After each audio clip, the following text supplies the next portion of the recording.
শিক্ষার্থীবৃন্দ, তোমাদেরকে অনলাইন ক্লাসে স্বাগতম। নিশ্চয়ই তোমরা সুস্থ আছো, ভালো আছো। আজকে আমাদের ক্লাসের টপিক হচ্ছে জীবন বীমা।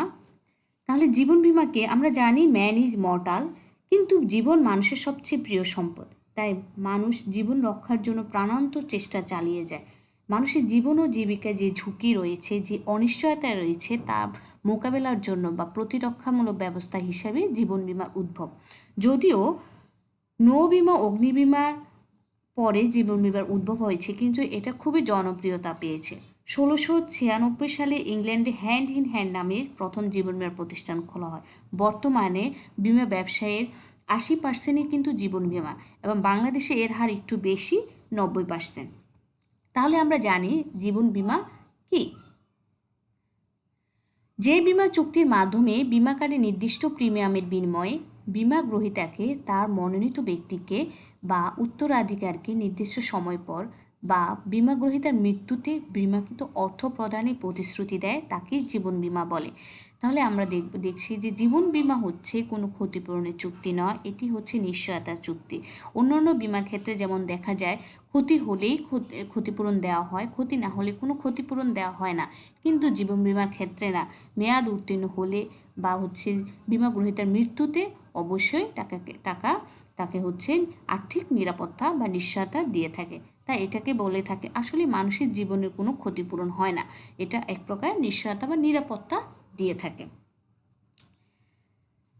আমরা আরেকটি টপিক সম্পর্কে জানবো, জীবন বীমার বৈশিষ্ট্য। 1 নম্বর হচ্ছে আনুষ্ঠানিক চুক্তি।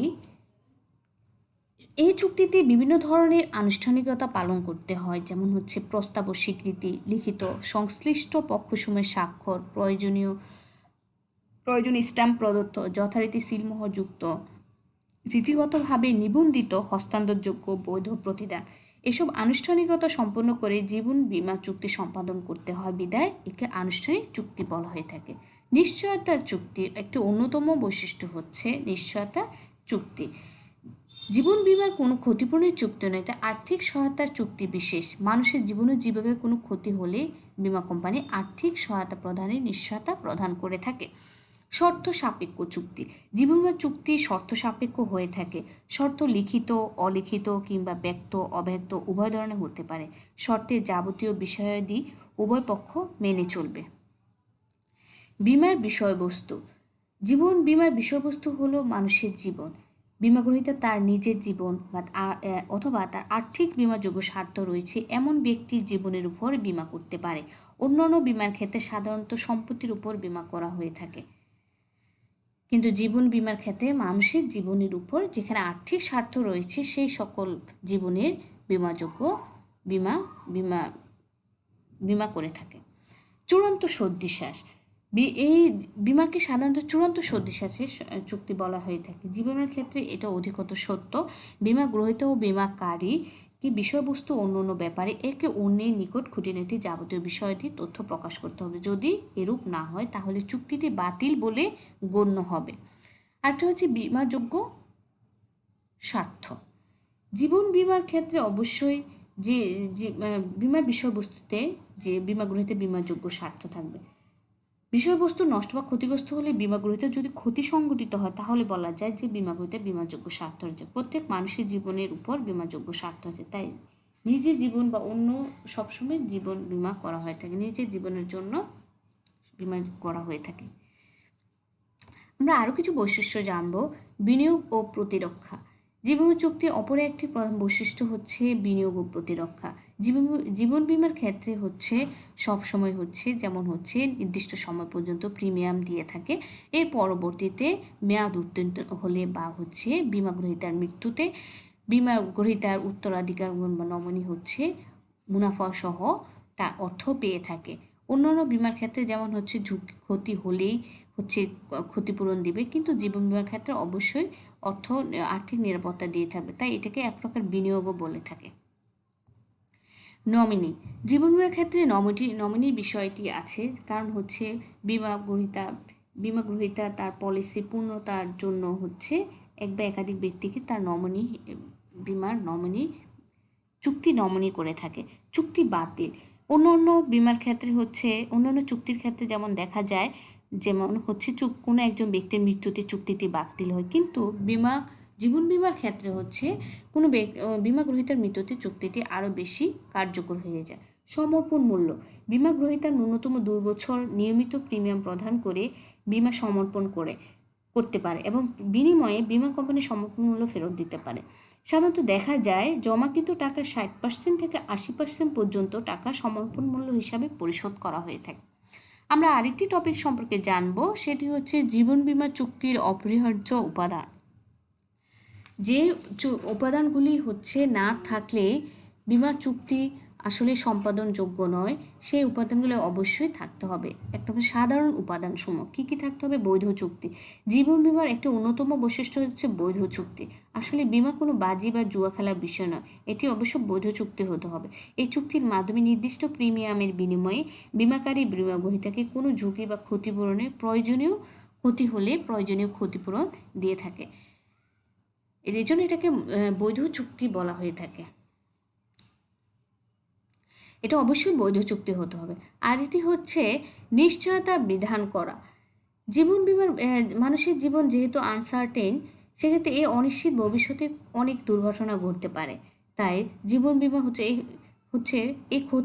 মানুষের ক্ষতির জীবনের ক্ষতি হচ্ছে ক্ষতিপূরণ দেওয়া যায় না, শুধুমাত্র নিশ্চয়তা দেওয়া যায়।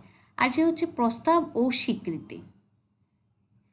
বিমা গ্রহীতা ও বিমাকারীর মাঝে বিমা চুক্তি হয়ে থাকে। বিমা চুক্তির অত্যাবশ্যক উপাদান হচ্ছে এক পক্ষ আইনানুগভাবে একে প্রস্তাব করবে, অপর পক্ষ তাকে বৈধভাবে স্বীকৃতি জানাবে।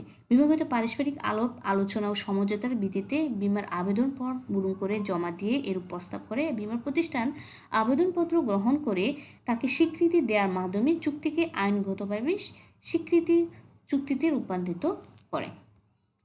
পক্ষসমূহ চুক্তি। বিমা চুক্তি একটি বিশেষ উপাদান হচ্ছে দুইটি পক্ষের মাঝে পরস্পরের সম্মতিতে এটি লিখিত চুক্তি হতে পারে। আরেকটি হচ্ছে আইনগত সম্পর্ক। বিমা চুক্তির ক্ষেত্রে খেয়াল রাখতে হবে এই চুক্তিটি অবশ্য বৈধ উদ্দেশ্য বা আইনগত প্রক্রিয়া সম্পাদিত হতে হবে, ফলে কোনো পক্ষ এককভাবে চুক্তিটি বাতিল করতে পারে না। নির্দিষ্ট চুক্তি, বিমাকারী বিমা গ্রহীতার মাঝে একটি নির্দিষ্ট বিষয়ে চুক্তি হতে হবে। চুক্তি আইনের 29 ধারা মতে কোনো সম্পত্তির বিষয়বস্তু নির্দিষ্ট না হলে তা বাতিল বলে গণ্য হবে। স্বেচ্ছাসায়, বিমা চুক্তি পারস্পরিক সম্মতিতে উভয়ের মাঝে আলাপ আলোচনার ভিত্তিতে হতে হবে।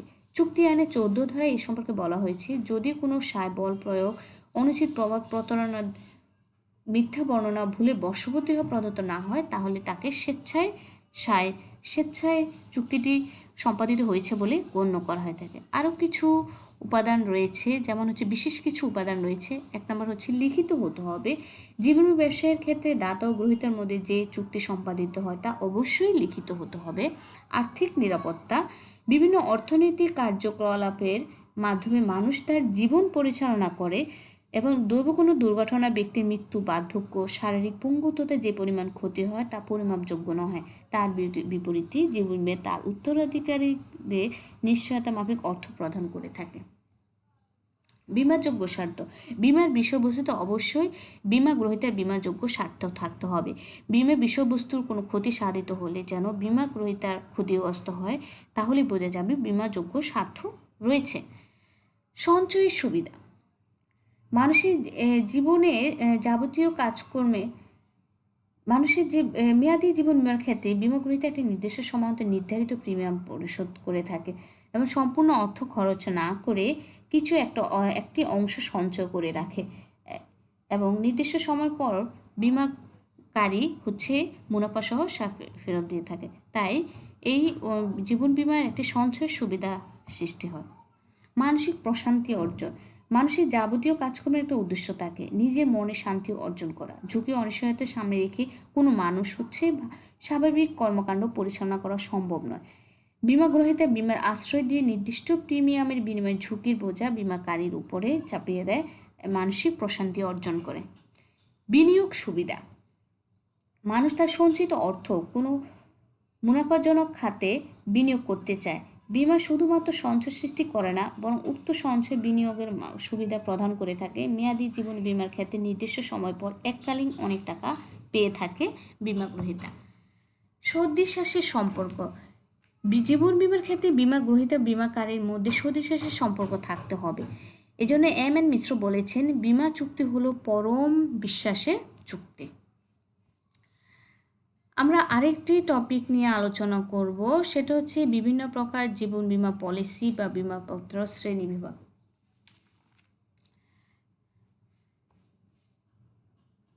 এম মিশ্রা জীবন বীমা পথে যে এটা হচ্ছে এম মিশ্রা শ্রেণী বিভাগ।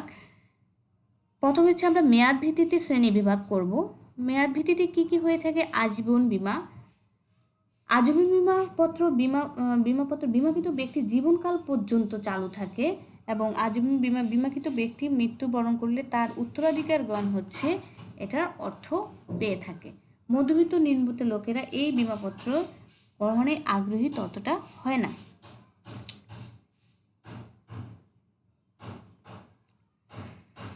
আচ্ছা, তারপরে হচ্ছে জীবন বীমা হচ্ছে আরও কতগুলি প্রকারভেদ আছে। একক কিস্তি সম্পন্ন আজীবন বীমা, একবারই অর্থ প্রদান করে এবং হচ্ছে একেবারে হচ্ছে এই প্রিমিয়াম পরিমাণ বেশি থাকে। উচ্চবিত্ত লোকজনের আসলে এই বিমাপত্র গ্রহণ করে থাকে। আরেকটি হচ্ছে অবিরাম কিস্তি সম্পন্ন আজীবন বিমা। এক্ষেত্রে হচ্ছে বিমাকৃত যতদিন বেঁচে থাকবে ততদিন হচ্ছে অবিরামভাবে সে কিস্তি প্রদান করবে এবং তার মৃত্যুতে তার উত্তরাধিকারগণ হচ্ছে এটার হচ্ছে নিশ্চয়তা পেয়ে থাকে, আর্থিক নিশ্চয়তা পেয়ে থাকে। আরেকটি হচ্ছে সীমিত কিস্তি সম্পূর্ণ আজীবন বীমা। এই ধরনের বিমাকৃত ব্যক্তি একটি নির্দিষ্ট সময় পর্যন্ত প্রিমিয়াম প্রদান করতে হয় এবং উক্ত সময় পর বিমাকৃত ব্যক্তি বেঁচে থাকলে তাকে আর কোনো প্রিমিয়াম প্রদান করতে হয় না। এই পদ্ধতির সবচেয়ে বড় সুবিধা হলো বৃদ্ধ বয়সে প্রিমিয়াম প্রদানের মতো কষ্টের সম্মুখীন হয় না। আরেকটি হচ্ছে রূপান্তরযোগ্য আজীবন বীমা। এই ধরনের বিমাপত্রে বিমাগ্রহীতাকে পরিবর্তনের সুযোগ দেওয়া হয়। আজীবন বিমাপত্রকে 5 বছর পর মেয়াদি বিমাপত্রে পরিবর্তনের সুযোগ দেওয়া হয়ে থাকে। 70 বছর বয়সের পর আর বিমা কিস্তি প্রদান করতে হয় না। আমরা আরেকটি শ্রেণীবিভাগ জানবো, হচ্ছে মেয়াদি বিমার ক্ষেত্রে আরেকটি হচ্ছে এটা হচ্ছে মেয়াদি বিমা। যে বিমা একটি নির্দিষ্ট সময়ের জন্য বা নির্দিষ্ট বয়স পর্যন্ত গ্রহণ করা হয়ে থাকে তাকে মেয়াদি বিমাপত্র বলে। মেয়াদি বিমাপত্রে আরও কতগুলি প্রকারভেদ আছে। বিশুদ্ধ মেয়াদি বিমাপত্র।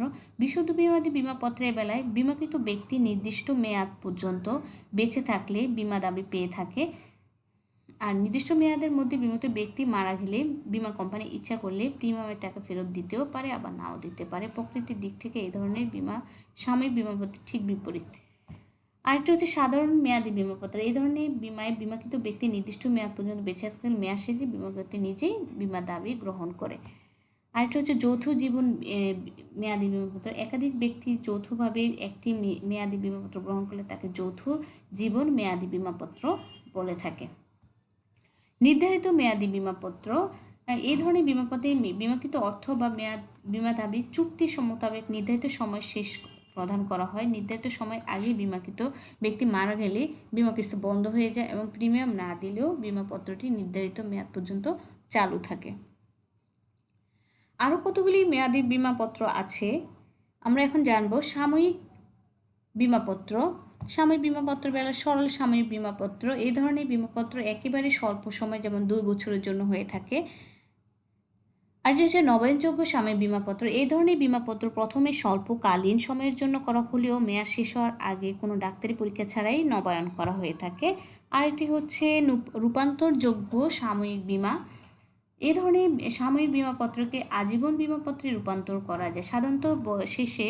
সাধারণত 2 বছর ছাড়া যে ডাক্তারি পরীক্ষা ছাড়াই চালু অবস্থায় সীমিত কিস্তি সম্পন্ন জীবন বিমাপত্রে মেয়াদি বিমাপত্রে রূপান্তর করা যায়, তবে বয়স বৃদ্ধির সাথে সাথে প্রিমিয়ার হার বৃদ্ধি পেতে থাকে। আমরা আরেকটি শ্রেণী বিভাগ জানবো। প্রিমিয়াম পরিশোধের ভিত্তিতে আসলে জীবন বীমা কত প্রকার। একটা হচ্ছে একক কিস্তি সম্পন্ন বিমাপত্র, আরেকটা হচ্ছে সমকিস্তি সম্পন্ন। এই ধরনের বিমাপত্রে বিমা স্যালামি বা প্রিমিয়াম ষান্মাসিক, ত্রৈমাসিক, মাসিক ভিত্তিতে প্রদান করা হয়ে থাকে এবং কিছু কিস্তিসমূহ সম পরিমাণে হয় বলে একে সমকিস্তি বলা হয়ে থাকে। আমরা আরেকটি শ্রেণী বিভাগ জানবো। মুনাফায় অংশগ্রহণের ভিত্তিতে আসলে হচ্ছে জীবন বীমা কয় ভাগে ভাগ করা হয়। একটা হচ্ছে মুনাফা সহ বিমাপত্র, আরেকটি হচ্ছে মুনাফা ছাড়া বিমাপত্র, মুনাফাবিহীন। তাহলে মুনাফা সহ বিমাপত্রের ব্যবসায়িক কৌশল হিসাবে অনেক সময় বিমা কোম্পানিগুলো জীবন বিমা গ্রহীতাদের অর্জিত মুনাফার একটি অংশ প্রদান করে, যা বিমাপত্রের শর্তে উল্লেখ থাকে। আরেকটি হচ্ছে মুনাফা ছাড়া বিমাপত্র। বিমাপত্রের শর্তানুসারে যে বিমাপত্রের সাথে কোনো মুনাফার প্রদানের কথা উল্লেখ থাকে না তাকে মুনাফা ছাড়া বলে থাকে। আরেকটি আমরা জানবো বিমা গ্রহীতার সংখ্যার ভিত্তিতে হচ্ছে জীবন বিমা প্রকারভেদ। একক জীবন বিমাপত্র, যে জীবনে বিমাপত্রে বিমা গ্রহীতা একমাত্র ব্যক্তি থাকে তাকে একক জীবন বিমাপত্র বলা হয়ে থাকে। বহু জীবন বিমাপত্র, যে বিমাপত্রে একাধিক বা বহু জীবন একত্রে বিমাকৃত হয়ে থাকে তাকে বহু জীবন বিমাপত্র। এক্ষেত্রে হচ্ছে যৌথ জীবন বিমাপত্র আছে বা শেষ উত্তরজীবী বিমাপত্র আছে। শেষ উত্তরজীবী বিমাপত্র বলতে যৌথ বিমাপত্রের অনুরূপ বিমাপত্রকে বোঝানো হয়, তবে পার্থক্য হলো যে যৌথ বিমায় যে কোনো একজন মারা গেলে বিমা দাবি পাওয়া যায়, কিন্তু শেষ উত্তরজীবী বিমাপত্রে বিমাকৃত শেষোক্ত ব্যক্তির মৃত্যু হলে বিমা দাবি আদায় করা যায় না। শুধুমাত্র একজন ব্যক্তি হচ্ছে মারা গেলে কোনো বিমা দাবি পাওয়া যায় না। বিমা দাবি পরিশোধের পদ্ধতি এককালীন বা থোক, আমরা যেটাকে বলি থোক লামসাম পলিসি, থোক বিমাপত্র। যে বিমাপত্রে বিমাকৃত ঘটনা সংঘটিত ফলে বিমাকৃত অর্থ এককালীন বা আকারে পরিশোধ করা হয় তাকে থোক বিমাপত্র বলে থাকে। আসলে উত্তরাধিকারীদের কথা বা চিন্তা করে একটা নির্দিষ্ট সময় পর নির্দিষ্ট পরিমাণ অর্থ প্রাপ্তির উদ্দেশ্যে এই ধরনের বিমা করা হয়ে থাকে। এটাকে বলা হয় এককালীন বিমা। আরেকটি হচ্ছে বা থোক বিমাপত্র বলে এককালীন। আরেকটি হচ্ছে বৃত্তি বিমাপত্র। আমরা আরেকটি টপিক নিয়ে আলোচনা করব, আজীবন বিমা কি? যে বিমা চুক্তি মানুষের মৃত্যুকাল পর্যন্ত করা যায় তাকে কিন্তু আজীবন বিমাপত্র বলে, যে করা যায়। এই বিমার উদ্দেশ্য হলো বিমা গ্রহীতার মৃত্যুর পর উত্তরাধিকারীদের আর্থিক সহায়তা প্রদান করা এবং এই প্রিমিয়াম মাসিক, ত্রৈমাসিক, ষান্মাসিক, বাৎসরিক অথবা এককালীন পরিশোধ করা হয়। এক্ষেত্রে প্রিমিয়াম হার বিমা গ্রহীতার বয়স, স্বাস্থ্য, বংশগত ইতিহাস ইত্যাদির উপর নির্ভর করে নির্ধারণ করা হয়। আজীবন বিমার কিছু সুবিধা অসুবিধা আমরা জানব। সুবিধা হচ্ছে পারিবারিক সদস্যদের নিরাপত্তা। এই ধরনের বিমার সবচেয়ে বড় সুবিধা হলো এর দ্বারা পরিবারের সদস্যের আর্থিক নিরাপত্তা সম্পর্কে নিশ্চিত হওয়া যায়। আরেকটি হচ্ছে প্রিমিয়াম কম থাকে। যেহেতু এই ধরনের বিমাতে সারা জীবন ধরে দেওয়া হয় সেহেতু এর প্রিমিয়ামের পরিমাণও কম হয়ে থাকে। দাবি নির্ণয় সহজ। এই ধরনের বিমাপত্রের দাবি পরিশোধে অত্যন্ত সহজ হয়ে থাকে। আর হচ্ছে রূপান্তরযোগ্যতা। রূপান্তরযোগ্য আজীবন বিমার ক্ষেত্রে প্রয়োজনে একটি মেয়াদি বিমাপত্রে রূপান্তর করা যায়। এর কিন্তু অসুবিধাও রয়েছে। অসুবিধার সময় বিমাকারী ভোগ থেকে বঞ্চিত হয়, কারণ বিমাকারী যার জীবদ্দশায় প্রিমিয়াম দিয়ে থাকে তার উত্তরাধিকারগণ হচ্ছে ভোগ করে থাকে, সে ভোগ করতে পারে না। বার্ধক্য অবসরে অসুবিধা। বার্ধক্য অবসরে গেলে যেহেতু প্রিমিয়াম প্রদান করতে হয় সেক্ষেত্রে অসুবিধা রয়েছে। আর হচ্ছে অধিক প্রিমিয়াম, যদি কোনো ব্যক্তির হচ্ছে অসুস্থতা থাকে বা কোনো প্রবলেম থাকে তাহলে কিন্তু এটা প্রিমিয়াম অধিক হয়ে থাকে। স্বজনদের মধ্যে তাড়াতাড়ি মারা যাওয়ার প্রত্যাশা, আমরা সিনেমার মধ্যে দেখি এটা, যে হচ্ছে বিমা দাবি পাওয়ার জন্য হচ্ছে ব্যক্তিটিকে মেরে ফেলা হয়। তো হচ্ছে এটা একটা অসুবিধা জীবন বিমার ক্ষেত্রে। আমরা আরেকটি টপিক সম্পর্কে জানবো, মেয়াদি বিমা কি? মেয়াদি বিমা কি? মেয়াদি বিমা হচ্ছে যে বিমাপত্র একটি নির্দিষ্ট সময়ের জন্য বা নির্দিষ্ট বয়স পর্যন্ত গ্রহণ করা হয় তাকে মেয়াদি বিমাপত্র বলে।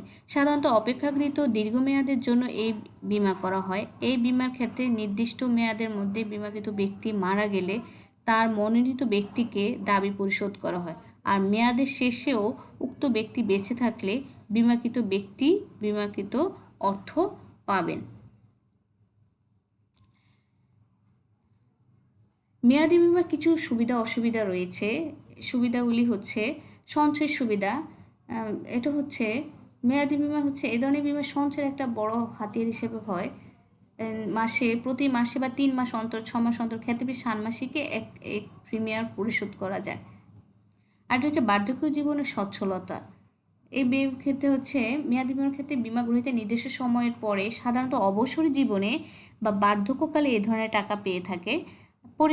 পরিকল্পনা বাস্তবায়ন, অনেক সময় কোনো পরিকল্পনা বাস্তবায়নের জন্য বিমা করা হয়, যেমন ছেলেমেয়েদের বিবাহ প্রদান, বিদেশে শিক্ষার জন্য পাঠানো, ব্যবসায় মূলধন জোগাড়, বাড়ি করা ইত্যাদি নানাবিধ পরিকল্পনা বাস্তবায়নে এ ধরনের বিমা ব্যবহার করা হয়ে থাকে। ঋণ সুবিধা, এই ধরনের বিমার ক্ষেত্রে বিমা পলিসি চালু থাকলে 2 বছর পর বিমা গ্রহীতা প্রয়োজন হলে ঋণ পাওয়া যাবে সমর্পণ করা যায়। কিছু অসুবিধাও রয়েছে, যেমন হচ্ছে প্রিমিয়াম বেশি, মেয়াদি বিমার ক্ষেত্রে প্রিমিয়াম বেশি হয়ে থাকে। আরেকটা হচ্ছে রূপান্তর, আজীবন বিমাতে সাময়িক বিমাতে ইচ্ছা করলে রূপান্তর করে মেয়াদি বিমাতে প্রস্তুত, কিন্তু মেয়াদি বিমার ক্ষেত্রে রূপান্তর করা যায় না। জটিলতাপূর্ণ, এই বিমাপত্রের চুক্তি সম্পাদনের দাবি পরিশোধ প্রক্রিয়া জটিলতাপূর্ণ, ফলে এতে বিমা গ্রাহকের প্রতারিত হওয়ার সম্ভাবনা থাকে। আচ্ছা, আরেকটি কথা তোমাদের বলি, আজীবন বিমা ও মেয়াদি বিমার মধ্যে খুব গুরুত্বপূর্ণ একটা প্রশ্ন হচ্ছে আজীবন বিমা ও মেয়াদি বিমার মধ্যে পার্থক্য, তোমরা এটা ভালো করে পড়বে। আমরা আরেকটি টপিক সম্পর্কে জানবো, সাময়িক বিমাপত্র কি। স্বল্পকালের জন্য যে বিমা করা হয় তাকে সাময়িক বিমাপত্র বলে, সাধারণত 2 মাস থেকে 7 বছর পর্যন্ত সময়ের জন্য করা হয়ে থাকে এই বিমাপত্র। আর কি জানবো, ব্যক্তিগত পেনশন বিমা কি। সাধারণত কর্মজীবীরাই ব্যক্তিগত পেনশন বিমা গ্রহণ করে থাকে। বিমা গ্রহীতা একটি নির্দিষ্ট সময় পর্যন্ত বিমা প্রিমিয়াম এককালীন অথবা কিস্তি আকারে দিয়ে থাকে। পরবর্তীতে বৃদ্ধ বয়সে বিমা গ্রহীতা বিমাকারীর নিকট থেকে নির্দিষ্ট হারে প্রতি মাসে নির্দিষ্ট পরিমাণ অর্থ পেনশন আকারে পেয়ে থাকে। আসলে এটা কিছু সুবিধা রয়েছে। অবসর জীবনের জন্য আমরণ পেনশনের নিশ্চয়তা, পেনশনের টাকা আয়কর মুক্ত হয়ে থাকে, প্রিমিয়ামের পরিমাণ তুলনামূলকভাবে কম হয়, মেয়াদ পূর্তিতে পেনশনের টাকা আংশিক সমর্পণ করে এককালীন টাকা পাওয়ার সুবিধা পেয়ে থাকে, পেনশন প্রদানের পূর্বে মৃত্যু হলে প্রথম বছরের প্রিমিয়াম বাদে প্রদত্ত প্রিমিয়াম 7% সরল সুদ প্রদান এবং একটি বার্ষিক প্রিমিয়ামে 15 গুণ অর্থ প্রদান করা। পেনশন প্রদান শুরুর 10 বছরের মধ্যে মৃত্যু হলে 10 বছর পরের সময়ের জন্য পেনশনভোগীর মনোনীত ব্যক্তিদের পেনশন লাভের নিশ্চয়তা রয়েছে। আরেকটি যৌথ বিমা ও গোষ্ঠী বিমা, এটার মধ্যে যে পার্থক্য রয়েছে পার্থক্যটা আমরা খুব ভালো করে পড়ব। তাহলে প্রথমে জানি যৌথ বিমাটা কি। যখন একই পরিমাণ বিমাপত্রের আওতায় একাধিক ব্যক্তির জীবনের বিমা করা হয় তাকে যৌথ বিমা বলে। এক্ষেত্রে 2 থেকে 5 জন ব্যক্তির জীবনের বিমা করা হয় একত্রে। অত্যন্ত ঘনিষ্ঠ জনরাই কেবলমাত্র এই বিমা করে থাকে। এখন যৌথ বিমা হচ্ছে আবার 2 শ্রেণীতে ভাগ করা, একটা বহুজীবন বিমাপত্র, শেষ উত্তরজীবী। বহুজীবন বিমাপত্রে হচ্ছে ব্যক্তির জীবনকে বিমা করা হয়, যে কোনো একজন বিমাকৃত ব্যক্তির মৃত্যুতে বিমা দাবি পরিশোধ করা হয়। আর শেষ উত্তরজীবী বিমাপত্রে হচ্ছে শেষ ব্যক্তি পর্যন্ত বেঁচে থাকলেও ততক্ষণ পর্যন্ত বিমা দাবি পরিশোধ হয় না। যেমন হচ্ছে বহুজীবন হচ্ছে শেষ উত্তরজীবী বিমাপত্র। যৌথ জীবন বিমা 2 ধরনের, একটা হচ্ছে বহুজীবন বিমাপত্র আর হচ্ছে শেষ উত্তরজীবী। বহুজীবন বিমাপত্রে হচ্ছে একজন ব্যক্তি মারা গেলেই হচ্ছে বিমা দাবি পরিশোধ করা হয়। শেষ উত্তরজীবী বিমাপত্রের ক্ষেত্রে হচ্ছে শেষ ব্যক্তিটি পর্যন্ত বেঁচে থাকলেও হচ্ছে বিমা দাবি পরিশোধ করা হয় না। গোষ্ঠী বিমা, আমরা গোষ্ঠী বিমা সম্পর্কে সাধারণত একই স্থানে কর্মরত ব্যক্তি কর্মীদের জন্য এই বিমা করা হয়। গোষ্ঠী বিমা সম্পর্কে মরে ও ব্লানচার্ড বলেন, নিয়োগকারী ও বিমাকারীর মধ্যে সম্পাদিত চুক্তি বলে কর্মীদের জন্য গৃহীত ভবিষ্যৎ নিরাপত্তা বিমাই হলো গোষ্ঠী বিমা। এটা খুব ইম্পর্টেন্ট একটা টপিক, গোষ্ঠী বিমা।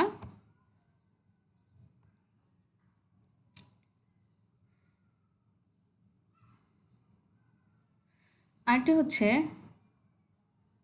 গোষ্ঠী বিমা সম্পর্কে আমরা একটু ভালো করে জানি, খুব ইম্পর্টেন্ট। গোষ্ঠী বিমার হচ্ছে বৈশিষ্ট্যসমূহ হচ্ছে ইম্পর্টেন্ট, যেমন হচ্ছে গোষ্ঠী বিমাটা হচ্ছে প্রথমে হচ্ছে কিন্তু হচ্ছে এটা বিমা 20 শতকের শুরুতেই মার্কিন যুক্তরাষ্ট্রে সর্বপ্রথম চালু হয়। প্রথম দিকে এই বিমা হচ্ছে ততটা জনপ্রিয় হয় না।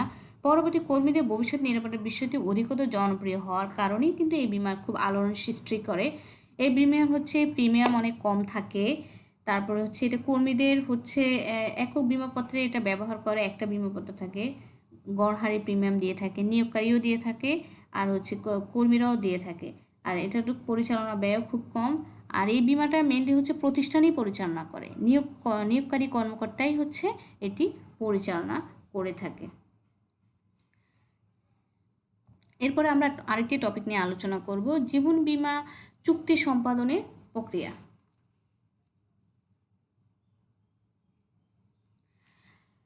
আহ, জীবন বীমা চুক্তি সম্পাদনের প্রক্রিয়া প্রথমে প্রাথমিক পর্যায়ে হচ্ছে যে বিষয়গুলি হয় প্রাথমিক পর্যায়ে, 1 নম্বরে হচ্ছে প্রস্তাব প্রদান। এক্ষেত্রে যে ব্যক্তি বীমা চুক্তি করতে ইচ্ছুক তাকে সর্বপ্রথম কোম্পানির অফিসে হয়ে অথবা কোনো এজেন্টের নিকট হতে বিনামূল্যে ফর্ম পূরণ করতে হয়, সংগ্রহ করতে হয়।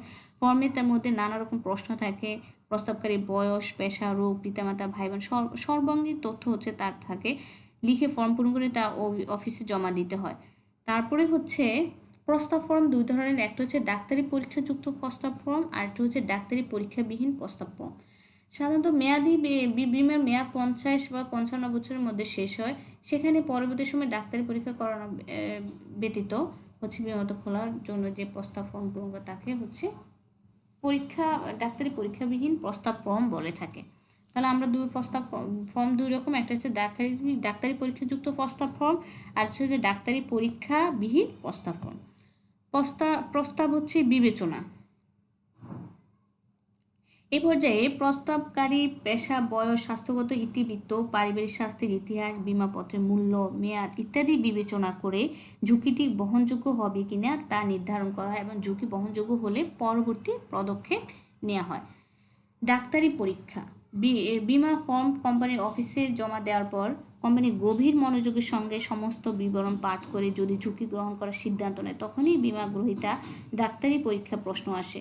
কোম্পানির নিজস্ব ডাক্তার এই পরীক্ষা কার্য পরিচালনা করে। তিনি প্রস্তাবকারী বুক, হৃৎপিণ্ড, ফুসফুস, ওজন, উচ্চতা ইত্যাদি পরীক্ষার রিপোর্ট দেন। রিপোর্টের দুটি অংশ থাকে। প্রথম অংশে নিজস্ব স্বাস্থ্য সম্পর্কে বিমা গ্রহীতার নিজস্ব মতামত, দ্বিতীয় অংশে ডাক্তারি পরীক্ষার ফলাফল ও তার মতামত। আর হচ্ছে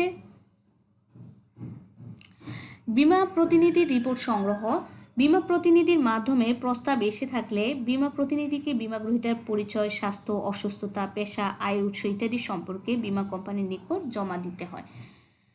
আরেকটি পর্যায়ে সেটা হচ্ছে চূড়ান্ত পর্যায়ে অতিরিক্ত তথ্য সংগ্রহ করতে হয়। বিমাকারী প্রাপ্ত তথ্যসমূহের সঠিকতা যাচাইয়ের জন্য বিমাপত্র গ্রহণ ইচ্ছুক ব্যক্তির ব্যক্তিগত ডাক্তার তার ঘনিষ্ঠ কোনো ব্যক্তির নিকট থেকে অতিরিক্ত তথ্য সংগ্রহ করে।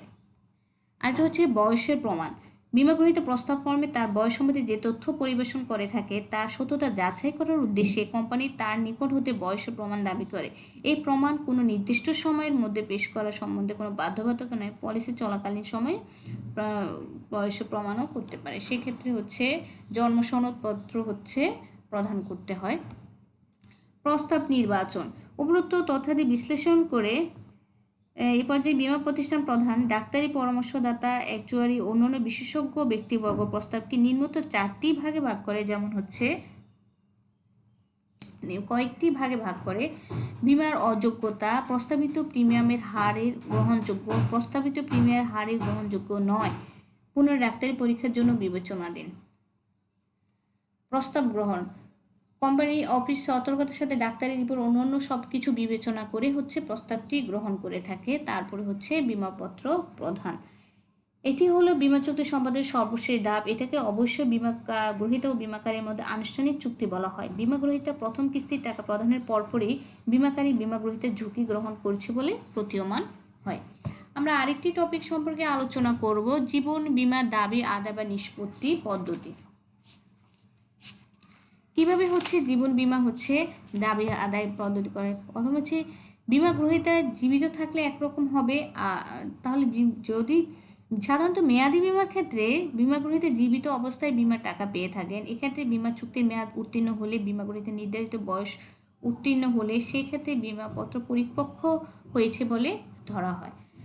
বিমা গ্রহীতার মৃত্যু হলে কিভাবে পরিশোধ করবে? সাধারণত আজীবন বিমার ক্ষেত্রে বিমা গ্রহীতার মৃত্যু হলে বিমাকৃত টাকা পরিশোধ করে, তবে অনেক সময় মেয়াদি বিমার ক্ষেত্রে মেয়াদ উত্তীর্ণ হওয়ার পূর্বেই বিমা গ্রহীতা মারা যায়। সেক্ষেত্রে কী করতে হবে? টাকা আদায়ের জন্য বিমা গ্রহীতা মনোনীত ব্যক্তিবর্গকে বিমা কোম্পানির কাছে নিম্নলিখিত কিছু হচ্ছে কাগজপত্র হচ্ছে জমা দিতে হয়। বয়সের প্রমাণন। যদিও জীবন বীমা চুক্তি সম্পাদনকালে বয়সের প্রমাণের সার্টিফিকেট বিমাকারীর কাছে দাখিল করেছে, তারপরেও হচ্ছে এসএসসি পরীক্ষা সনদ বা হচ্ছে অন্যান্য হলফনামা, চাকরি রেজিস্টার, প্রথম শ্রেণী গেজেট অফিসারের দ্বারা হচ্ছে সেটা হচ্ছে স্বাক্ষরিত হতে হবে। মৃত্যুর প্রমাণপত্র। জীবন বীমার দাবি আদায়ের জন্য মনোনীত ব্যক্তিবর্গকে দাবিকৃত টাকা আদায়ের আবেদনপত্রের সাথে বিমা গ্রহীতার মৃত্যু সন্তোষজনক প্রমাণপত্র দাখিল করতে হয়।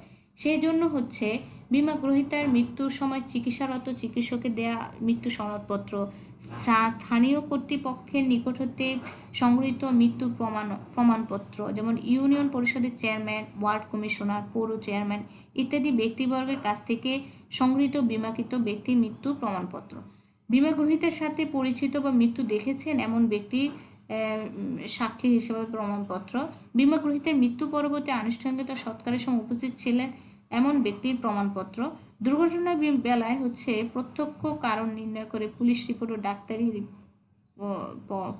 সরকারি ডাক্তারের পোস্টমর্টেম ময়নাতদন্তের রিপোর্ট হচ্ছে দিতে হয়। আরেকটি হচ্ছে উত্তরাধিকার সনদপত্র। বিমাকৃত ব্যক্তির মৃত্যুর পর তার মনোনীত ব্যক্তি বা হচ্ছে উত্তরাধিকারী বিমা টাকা পেয়ে থাকে।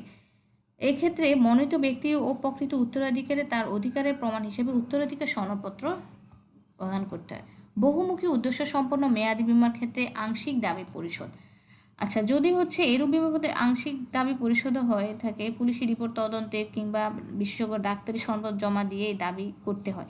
বিমা প্রতিষ্ঠান এই দাবি যথাযথ প্রমাণ সাপেক্ষে বিমা দাবি পরিশোধ করে। বিমা গ্রহীতা নিখোঁজ হলে, বিমা গ্রহীতা যদি ক্রমাগতভাবে 7 বছর নিখোঁজ থাকেন বা জীবিত দেখা গিয়েছে এমন প্রমাণ পাওয়া না যায়, সেক্ষেত্রে মৃত্যু বলে গণ্য করা হয়ে থাকে এবং দাবি পরিশোধ করা হয়ে থাকে। দাবি পরিশোধ আরেকটি হচ্ছে, আচ্ছা আরেকটি কথা, বিমা গ্রহীতা নিখোঁজ হলে এই বিমা পরিশোধের অর্থ ফেরত দিতে বাধ্য থাকবেন এরূপ একটি অঙ্গীকার করিয়ে রাখেন। দাবি পরিশোধ মৃত্যুর প্রমাণপত্র, বয়সের প্রমাণপত্র, উত্তরাধিকার প্রমাণপত্র, পরিচয় প্রমাণপত্র পেয়ে বিমা প্রতিষ্ঠান সন্তুষ্ট হলে দাবি পরিশোধের ব্যবস্থা করে থাকে। আচ্ছা, আমরা আরেকটি টপিক নিয়ে আলোচনা, জীবন ও পলিসিতে বিমাযোগ্য স্বার্থ বলতে আসলে কি বোঝায়। একটি হচ্ছে নিজের জীবনের উপরে বিমাযোগ্য স্বার্থ। প্রত্যেক মানুষের স্বীয় জীবনের উপর বিমাযোগ্য স্বার্থ থাকে। নিজের জীবনের উপর বিমাযোগ্য স্বার্থ প্রমাণের কোনো আবশ্যকতা নেই, কেননা কোনো ব্যক্তি অসুস্থ হলে যেমনি তার আর্থিক ক্ষতি, অকাল মৃত্যুতেও তার অসহায় সম্পদ, পরিবার, পোষ্যদের উপর আর্থিক ক্ষতি হবে তা নির্দ্বিধায় বলা যায়।